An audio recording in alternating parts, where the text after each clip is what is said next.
What is up, people of the internet? It is me, Real American Politics, back with another morning recap on this beautiful Sunday, March 26, 2023. And of course, like usual, we got some major news that developed after yesterday, and we got to talk about it.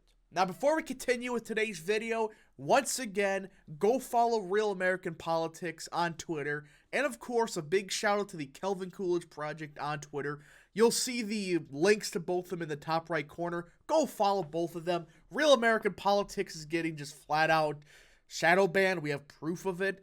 And the Kelvin Coolidge Project helped create these morning recaps. So big shout out to him, and I recommend you go follow him.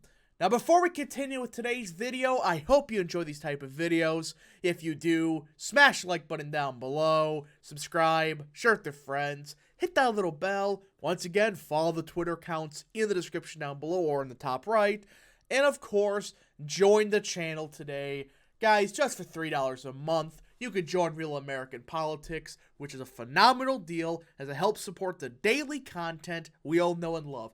You love the daily content? Well, this is the best way to support the daily content, and it's only $3 a month. So I hope and recommend you join the channel today. Alright everybody, let's get in today's morning recap. So the first bit of news that happened yesterday, of course, was the Trump rally in Waco, Texas. Yep, Trump is finally doing his rallies. We finally saw Air Force Trump back in action. It was amazing seeing the plane land and all that stuff. It brings back good memories of 2016. But how did Trump do in his rally? I mean, some of it was really good. When he focused on the issues that mattered, it was a good rally. I don't think the energy was there just yet, but to be frank, this is the first rally in like 5 months, so you could make an argument that's maybe because it's been a while, he's a bit rusty, yada yada yada, but when he focused on the issues, I would say it was a pretty good speech by Trump. He focused on the issues such as crime. He focused on the issues that matter to voters. But there was some negatives about the rally, all right? I'm not bashing Trump. This is just, guys, I'm not anti-Trump. I'm not anti-DeSantis, whatever. I'm still undecided, though. You could probably guess how I'm leaning. I still understand both sides of the aisle. Either way, this idea that, or I should say this idea that real-life people hate DeSantis but love Trump or vice versa, that's baloney. Within the Republican Party, most people love Trump and they love DeSantis, all right? Some of them don't know who DeSantis is yet, but both of them like each other, all right? They like both. All right, this isn't like 2016 where, you know, a big chunk of the base loved Trump, but they hated people like Ted Cruz. The party's pretty unified. They like both, all right? And Trump attacked DeSantis yesterday, and I would say most of the attacks was fine. It's a campaign. I mean, even the clown Karl Rove admitted, oh yeah, DeSantis is running a campaign, but it's still, I would say there was some significant problems with some of the attacks. Like, don't get me wrong, right? He should attack DeSantis since he's a campaign opponent, right? And DeSantis is free right now that the investigation stuff is seemingly dead. But outside of that, I had some serious problems with Trump when it came to certain attacks. I mean, he said Charlie Crist was a better governor. Look, you could say Rick Scott was a better governor or whatever, fine. But let's say Charlie Crist was a good governor or better than DeSantis. That's pushing it. Now, again, when Trump attacked DeSantis, he barely any applause. This isn't like 2016 where Trump said Ted Cruz's dad, killed JFK. Like, people know he wasn't serious about that, but people enjoyed it. They laughed. Here, people didn't really enjoy it. They really don't like when DeSantis or Trump are fighting. They want a unified ticket. So, I would say, I don't think it's going to happen now, but I still thought that Trump-DeSantis was our best option, the same ticket. But this was the bad part of the rally, in my opinion. Nobody really liked the parts where he bashed DeSantis. I mean, you could make an argument that stuff he said about Social Security, Medicare, they're valid. They're valid complaints about DeSantis, but Outside of that, there are some question marks here and there, but overall, I would say it's an alright rally. It's nothing special, but I would say it's certainly a step up from rallies we've seen the past couple of years. It focused on issues. I just wish the energy was a bit better. But outside of that, that's my only real two complaints. The energy and the bashing of DeSantis. It was an alright rally overall, though. So we had a pretty stunning revelation happen out of the Marvel front, or the movie front, whatever you want to say. But this mostly impacts definitely one company, Marvel. Jonathan Majors, the actor, was just arrested on assault charges in New York. Now, when you have these assault charges, you got to take it with a grain of salt, because you have people making stuff up all the time. But for Jonathan Majors' case, this seems like the real deal. It sounds like he did beat up his girlfriend. That's who they're assuming he beat up. I mean, she had bruises, she went to the hospital, and then you had other people that worked on movies with him make similar complaints that he was a violent person and he's a sociopath. Now, I'm not going to go that far and say that's true, but it's like, that ain't good. And I think it's fair to say, Marvel is dead. This was their last hope, and this isn't like Ezra Miller where he's a lesser-known actor for DC, and, all this stuff happened years ago, and he got mental help. The fact is, Jonathan Majors is the most important part of Marvel. He's the new big bad. He's the new Thanos. I mean, he's Kane. He's supposed to be Thanos on steroids. And, well, this killed Marvel. I mean, what do you do? And they screwed themselves because they set him up as the only variant of Kane. So yeah, you may hate the Marvel stuff, but truth be told, I enjoy reading and watching some of the stuff when it's good. And Majors was the only good part of the recent Ant-Man movie. He's the only good, well, there's a couple good actors left, but he was the best actor they had. And well, they're in deep trouble. They are in deep trouble because their main guy, well, looks like he is gone. So, I can't believe I'm saying this, but DC, which has been a disaster for 10 years, had two good movies, or a couple, Man of Steel, Batman v Superman Extended Edition, and, the Snyder Cut. The only, good movies DC has had, yet I'm more confident about them. That's how bad of a situation Marvel's in. I mean, Ant-Man flopped bad. That's one of the worst flops, I think the worst flop Marvel's ever had. And their slate's crap. Outside of Guardians of the Galaxy, nobody's excited for the next 2 years. Maybe Loki. Marvel's in such deep trouble, and this made it worse. They fired the VFX people, and now they possibly lost their number one guy. What do you do? If you fire him, you have to retcon the Ant-Man movie. And Loki, season 2, they finished filming a year ago, I think. You're screwed. You are screwed because your main guy got arrested, and it's looking like it's serious charges. So yeah, I would say rest in peace in Marvel, but the recent 3 or 4 years, you have destroyed Hollywood. You've destroyed good movies the last 3 or 4 years. You had 2 good movies since Endgame, like Spider-Man No Way Home and Doctor Strange 2. Those are the only respectable to good movies you had. So China has a new quote-unquote ally. Honduras has established ties with China after breaking with Taiwan. Yep, Honduras has broken away from Taiwan and establishing ties with China. Oh no! This is the end of the world! Honduras is a major threat. But in all reality, this is a disaster. More and more countries from Central and South America, they are going closer to China.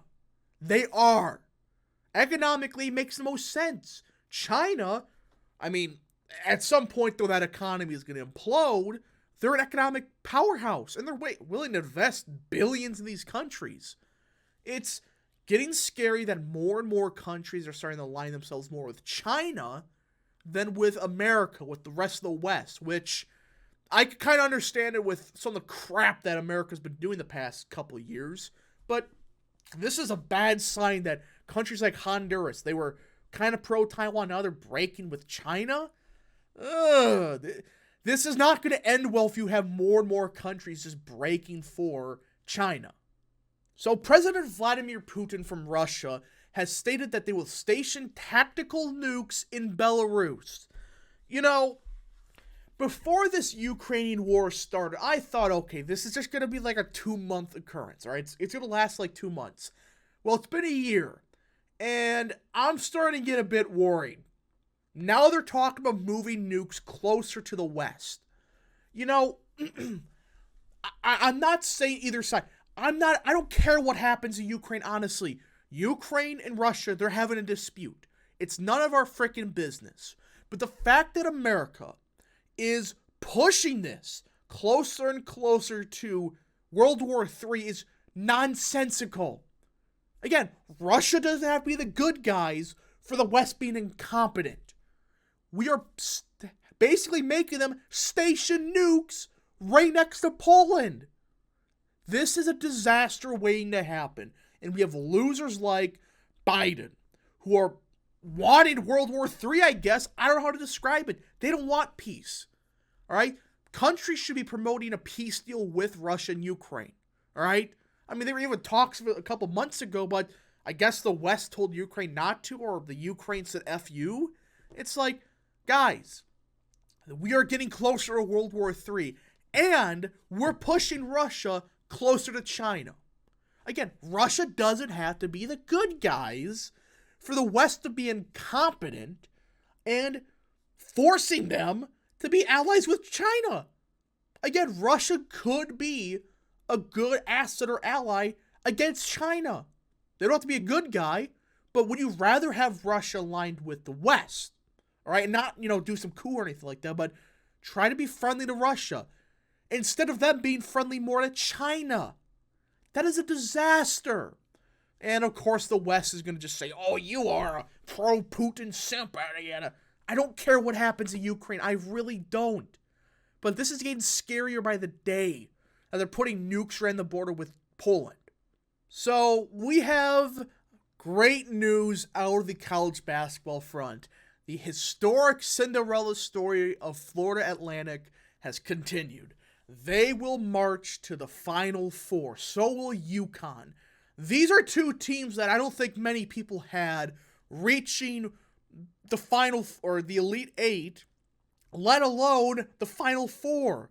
This number 9 seed Florida Atlantic, which, mind you, before this occurrence, I think the farthest they ever made it was the Sweet 16.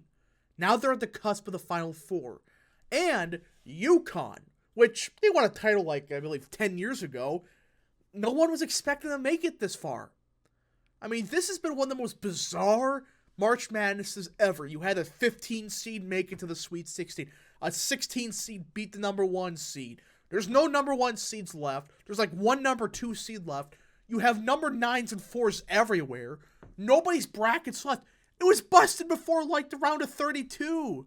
I mean, this has been such a bizarre and great March Madness to watch. Because there's parity. You know what the hell's going to happen next? So, yeah, UConn and Florida Atlantic punch their way to the Final Four. Both of them, I would say Florida Atlantic's definitely the bigger Cinderella story. The number 9 seed making it in the Final Four. Look it up. I don't know the last time that's happened. It could have happened a couple years ago. I think, wasn't there that team from Loyola, Illinois? Like 5 years ago, they were like the 11th seed. Point is, this is a great run by Florida Atlantic. And I'm rooting for them. My bracket's already done. It was done by before the Elite 16 or the Sweet 16. So yeah, I'm rooting for Florida Atlantic. Hopefully they continue this run because it's been one amazing run by Florida Atlantic. And UConn also. So Kanye did a thing yesterday. So you probably heard Kanye West a couple months ago at this point said some fascinating things about a certain person from Germany. I'm not going to say it here, but you probably know what I'm saying. Point is, Kanye West has gone off the frickin' rails in the past couple of months. I would say past couple of years, but the last 3 or so months, people around him kind of pushed him towards this direction. Either way, Kanye West says a film made him like a certain group of people again. Jewish people again, I should say. I'm not gonna censor that. Are you freaking serious? What the... What? Wait a minute. Didn't you say you loved old people? So wait a minute. Were you lying about that? Oh, good lord. But point is, Kanye West has did another thing, and he watched a film with Genoa Hill in a 21 Jump Street. What? I can't. This is just so bizarre. This entire Kanye situation is one of the most bizarre sequences of events I have ever seen. We are not living in a real world. This is a simulation at this point. Either way, Kanye West did a thing. I don't think this is a surprise to many people. So the final big story yesterday, or I would say the past couple days, comes from rural Mississippi. As many of you know, a massive tornado and overall storm has destroyed rural Mississippi the past couple of days. I think 25 people are dead at this point in time. And I'm praying for those in Mississippi. It just, if you have family that live there, you have loved ones, whatever, pray for them. Even if you don't got any loved ones there, pray for this community. That was just an absolutely horrific storm that just battered this region of Mississippi. And this isn't a political statement. This isn't anything. Just pray for them. This isn't, a joke, whatever you want to say. Again, prayers up to those that live in rural Mississippi. As Mississippi in a whole, the entire region. I mean, I think Tennessee got hit also, but Mississippi just got hammered. Anyways, folks, thank you so much for watching. If you did enjoy this video, smash the like button down below, subscribe, share with your friends, hit that little bell, follow the Twitter account in the description down below, and join the channel today. Thank you so much. Godspeed to all of you.